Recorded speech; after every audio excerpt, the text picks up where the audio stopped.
Hello friends, and welcome back to the second day of my 2018 Game of the Year Fiesta.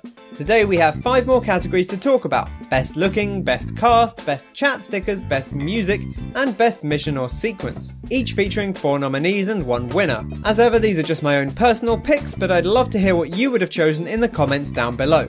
Enough chit chat, let's get straight into things with the awards for day 2.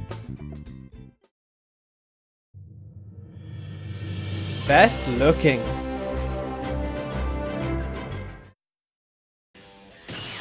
Dragon Ball FighterZ. Seeing Dragon Ball FighterZ in motion for the first time is a jaw-dropping experience. For the average spectator, it's one of the prettiest 2D fighters around, but for anyone with a love for DBZ, the sheer attention to detail leaps out at you from every frame. There's a care and a love for the source material that really shines through in the ways fan favourite scenes have been captured in-game. Iconic animations from incredibly specific moments in the series are recreated to painstaking accuracy and high-definition glory. But this isn't just how the original anime looked, instead it's the even better looking version of that your brain remembers. Goku isn't the only Super Saiyan. Monster Hunter World. From the highest peak of the Coral Highlands to the dense undergrowth of the ancient forest, the environments in World are rich and bursting with life big and small. The monsters themselves seem like actual living, breathing creatures with their glistening scales, furry hides, and believably animalistic behaviours and movements. There's a sense of scale in Monster Hunter World that can feel genuinely terrifying at times. Then the titular hunters arrive on scene, dressed to the nines in ornate gear and wielding their elaborate weapons with flashes of metal and bone, leaving columns of thunder and vibrant explosions of coloured smoke in their wake. Red Dead Redemption 2. Rockstar certainly have the manpower and money to throw at ensuring the highest possible levels of polish, and it sure does show. RDR2 is almost impossibly pretty at times, with an astonishing level of detail in every aspect of its presentation. The cast members are unique in everything from their fashion sense right down to their individual swagger. Wounded animals convulse and struggle in the most heartbreaking ways, and the draw distance on the horizon lets you look out across these vast, breathtaking vistas as you ride around on your trusty steed. Yakuza 6. Sega's move to their new Dragon engine gives us the most stunning version of Hot's dad Kiryu we've ever had, and boy, is he still looking great.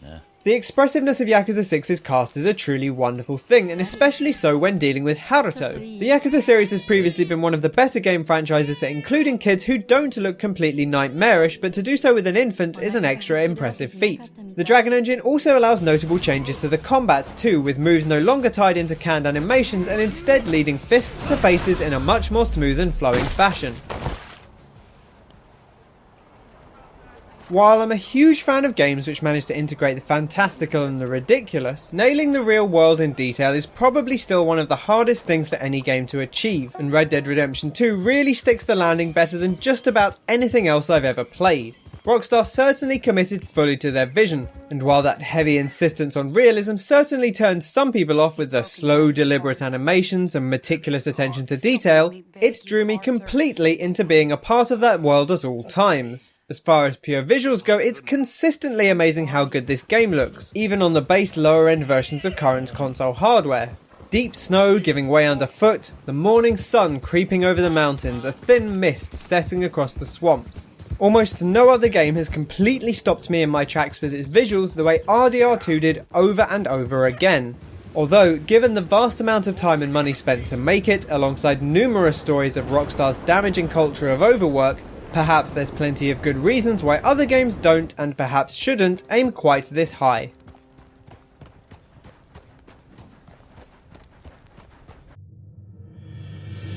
Best Cast. God of War. Kratos and Atreus' fantasy road trip is punctuated by a handful of charismatic miscreants. From the snarky, mocking tone of Baldur to the sarcastic wit of Mimir, there's a real sass to much of the Norse pantheon which brings a lot of charm and humour to what was previously a fairly po-faced franchise. But there's also an ever-present sense of menace from the likes of Baldur and his nephews Magni and Modi. The dwarven duo of Brock and Sindri make upgrading your gear into a back-and-forth battle of wills, whilst Mimir rounds out your travelling band perfectly, relaying the Norse tales of old in his own offbeat way. But doesn't that hurt? Monster Hunter World. There's a fantastic sense of camaraderie to the hunters of the new world, with their relentless positivity and enthusiasm in the face of mystery and danger. It doesn't take long for Astera to really begin to feel like home, and while a lot of the NPCs such as the captain and the chief botanist simply serve as various shopfronts and tools, they still feel like real characters that you come to know over your journey. Their dialogue subtly changes as they get to know you and as major events take place, providing satisfying character progression. Even the generic NPCs are unique named people, giving things a real sense of comfortable familiarity as you wander past them with a smile.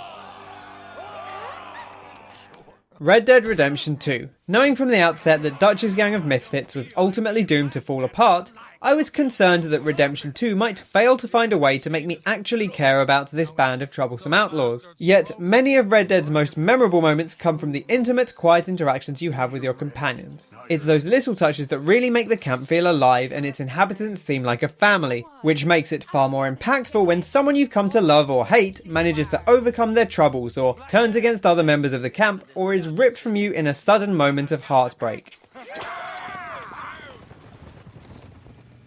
Yakuza 6. With this being the grand finale of Kiryu's journey, it would have been easy for Yakuza 6 to fall back almost entirely on the established cast of fan favourites. Yet RGG Studio deliberately eschews the likes of series veterans such as Majima and Daigo Dojima for the most part, focusing instead primarily on a somewhat inept band of rural Yakuza wannabes from the small town of Onomichi. The Hirose family are almost immediately completely endearing, and it's heartwarming watching Kiryu win their trust and then adopt them as his own as they help him track down those responsible for putting his existing family in danger.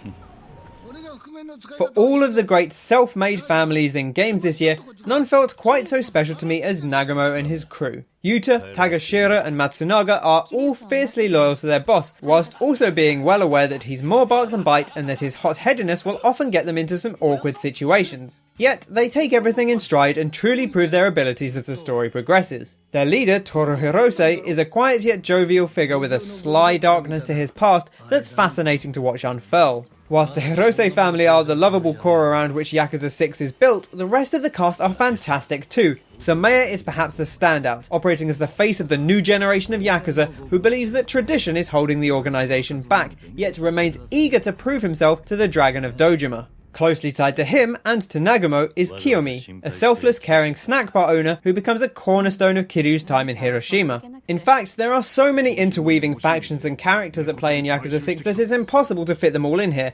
The sneering Hiroshima duo of Masazoe and Koshimitsu, the magnanimous Big Lo of the Sayo tribe and his hulking henchman Ed, the puppet master Haitsu Iwami and his ambitious son Tsuneo, returning favourites Date and Akiyama, the extravagant sadist Jungi Han of the Jingwon Mafia, the sleazy career Yakuza Sugai, and then there's a wealth of one-off side characters, the members of the Satuchi Warriors baseball squad, the regulars of the New Gaudi snack bar, Street Tough Joe and his band of misfits who you lead into battle against some of New Japan Pro Wrestling's finest, and of course, the lovable kid at the centre of it all, Haruto. Yakuza 6 features a truly vast array of weird and wonderful personalities, and it was a delight getting to spend time with every single one of them.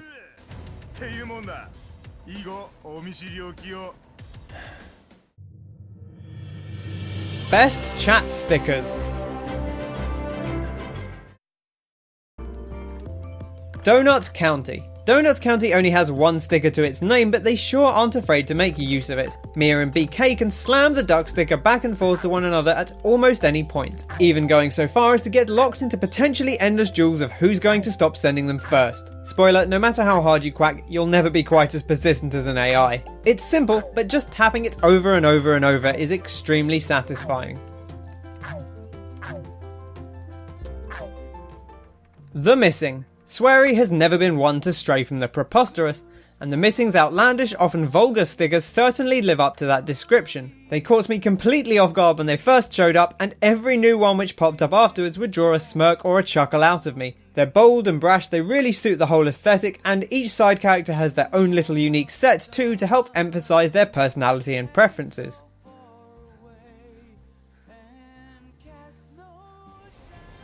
Monster Hunter World. Communication is key when playing with others in Monster Hunter, and while most of the important information is conveyed through the customizable auto message system, you can also express your feelings to your fellow hunters using their range of colourful stickers. Capcom even came up with custom ones for some of their other popular franchises too, and although those do usually come at a small real-world cost, they are a fun little addition to the game.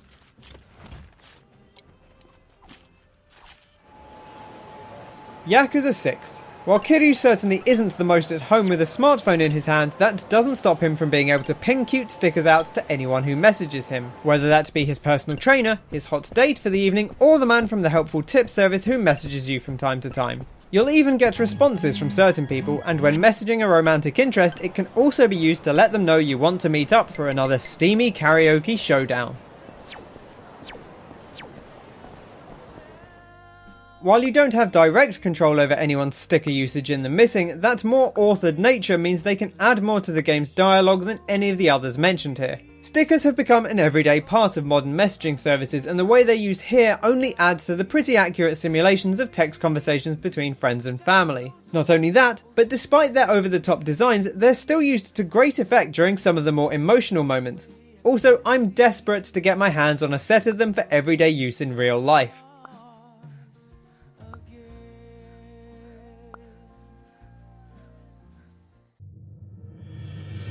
Best Music.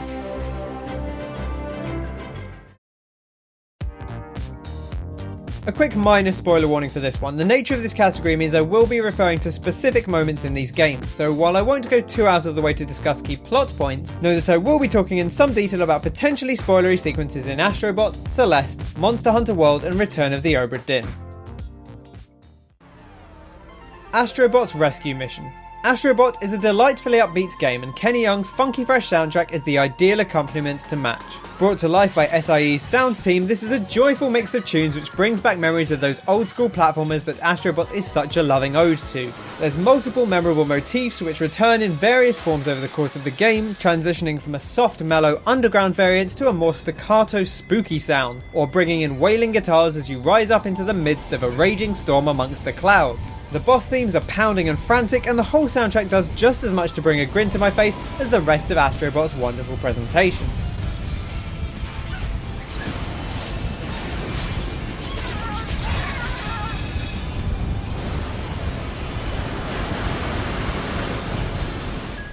Celeste. Lena Raine's beautiful piano and synth-driven melodies make incredible work of amplifying the emotion of Madeline's journey up Celeste Mountain. From the hopeful opening notes of First Steps to the soft comforting sounds of Madeline and Theo, there's a wonderful peace and quiet optimism to many of the tracks, which is then juxtaposed with the loud oppressive wails of anxiety or the unsettling reverse effects on In the Mirror. The key shift in Reach for the Summit still chokes me up slightly just thinking about it because it's such a perfect use of that shift in emotional weight. Add to that the B-sides, which feature a variety of funky upbeat remixes from other fantastic composers such as Ben Prunty, Krista Lee and Too Mellow, and you have a soundtrack I'll be listening to for years to come.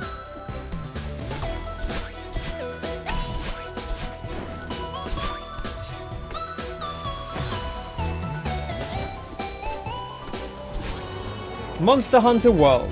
As orchestral scores go, Monster Hunter World is one of my favourites in recent memory. There's a wonderful sense of grandeur and excitement from the grand main theme to many of its sweeping battle tracks, with each of the areas having its own unique score that varies dependent to the size and ferocity of the creatures you're currently engaging.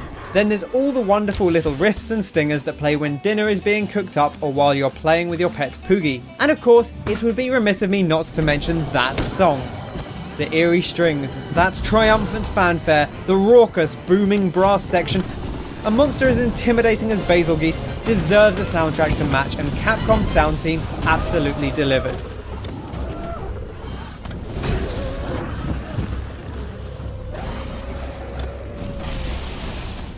Return of the Obra Dinn. From the opening notes of the title screen, Lucas Pope perfectly sets the tone for this nautical mystery. Return of the Obra Dinn's soundtrack captures a real sense of seafaring pomp, with its driving string and brass bass lines, its gorgeous melancholy lead melody, and its echoing hypnotic Carillion bells. It strikes a wonderful balance between the tragedy of these bold naval seafarers and the unsettling horrors of the depths, evolving over each chapter with an initial track to set the scene, and then a second variant which develops those melodies or brings in new ones to match the shift in tone.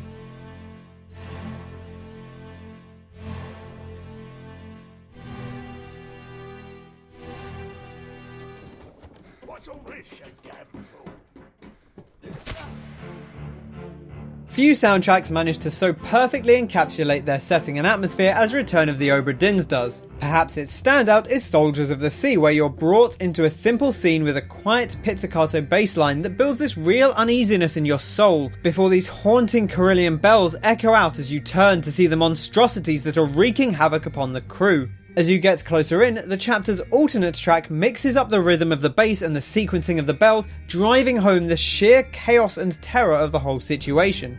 One of the things that really stands out about the use of Obra Dinn's soundtrack is how effective it is at instantly pulling you right back to a given moment in time. Towards the back half of the game, you're constantly jumping between different sequences from all over the Obra Dinn's tale in an attempt to track down the remaining identities. Each chapter's sound is so distinct and each reflects the current mood of the ship so well that within a few notes you are instantly aware of exactly where in the timeline you are.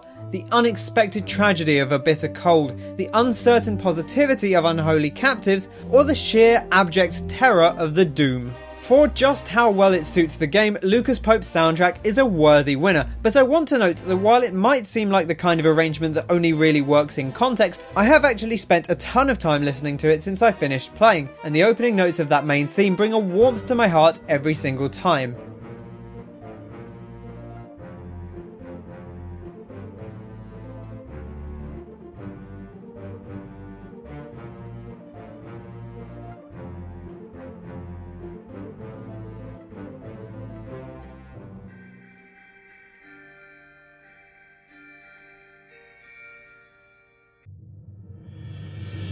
Best mission or sequence.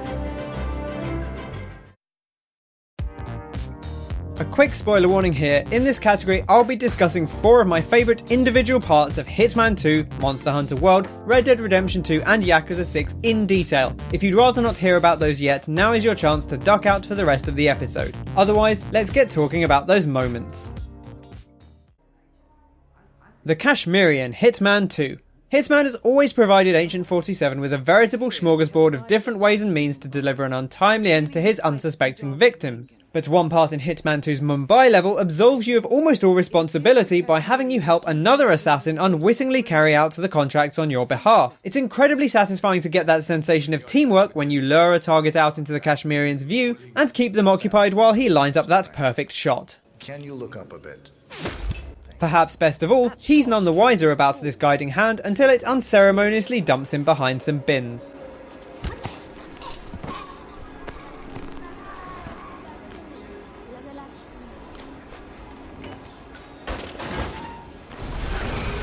A Wound and a Thirst, Monster Hunter World.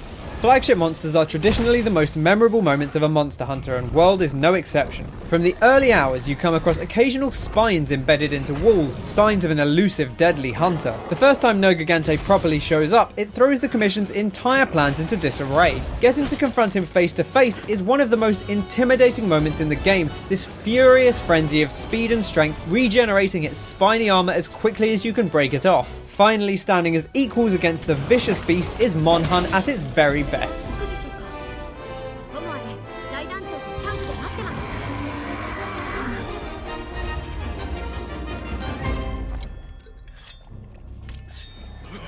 The Nun, the Widow and the Veteran, Red Dead Redemption 2. The highlight of Red Dead's campaign comes towards its back half when the gang is falling apart and your companions are losing all hope or turning on one another. With Arthur learning that he has contracted tuberculosis and only has a short time left to live, his priorities shift as the realization of his mortality causes him to reflect upon his terrible actions. This leads to the side missions becoming much more low-key, replacing the bombastic gunfights and zany caricatures with more thoughtful, intimate asides which see Arthur reach out and attempt to help others or spend time enjoying the few moments he has left. And ever since then, doing bad things became, well, not impossible, but ridiculous. I guess I'm just hoping for a dignified exit. I shall pray for you. Baby Rugby, Yakuza 6. Yakuza is always one to dance between the serious and the ridiculous, and while the two don't often come together, when they do it usually makes for some truly memorable moments. Cornered by Jungi Han and the Jingwon Mafia, Kiryu and his friends from the Hirose family have to resort to desperate measures to get young Haruto away from the men who would take him prisoner, namely by hurling the poor babe between them as though he were a gurgling fleshy rugby ball. It's one of the game's funniest set pieces inserted into an otherwise serious sequence, and yet it completely works. Haruto, to his credit, seems to be relatively nonplussed by the whole ordeal.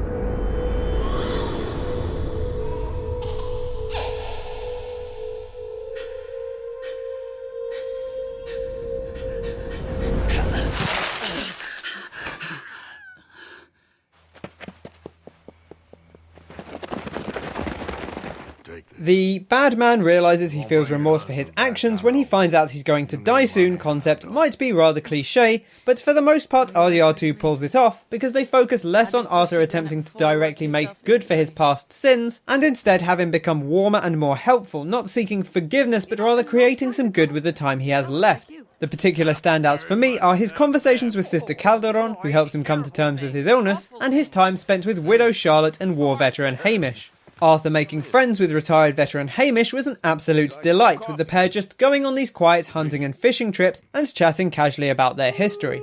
It was a welcome distraction from the chaos and despair of the main campaign, and I enjoyed seeing Arthur form this genuine bond with the old boy. Perhaps even more heartwarming was watching him teach recently widowed Charlotte how to survive on her own out in the wilderness. There's no big action sequence, there's no climactic ending or a valuable reward, it's just a quiet glimpse into day-to-day life out in the Old West. And honestly, a glimpse into a game I probably would have warmed to quite a bit more if it had been built around more moments like these. You did it all yourself. But I still don't believe in nothing. Often, neither do I. But then I meet someone like you, and everything makes sense. You're too smart for me, sister. I guess I'm afraid. There is nothing to be afraid of, Mr. Morgan. Take a gamble that love exists, and do a loving act. And that wraps up the second day of awards. Thank you very much for watching. If you enjoyed the video, a like would be greatly appreciated, and I would love to hear what you would have chosen in the comments down below. Come back tomorrow for more awards including Best Short Time Game, Best World Building, Best Style, Best Mechanics and Best Story. I've been Ken, and I'll catch you on the next one. Cheers!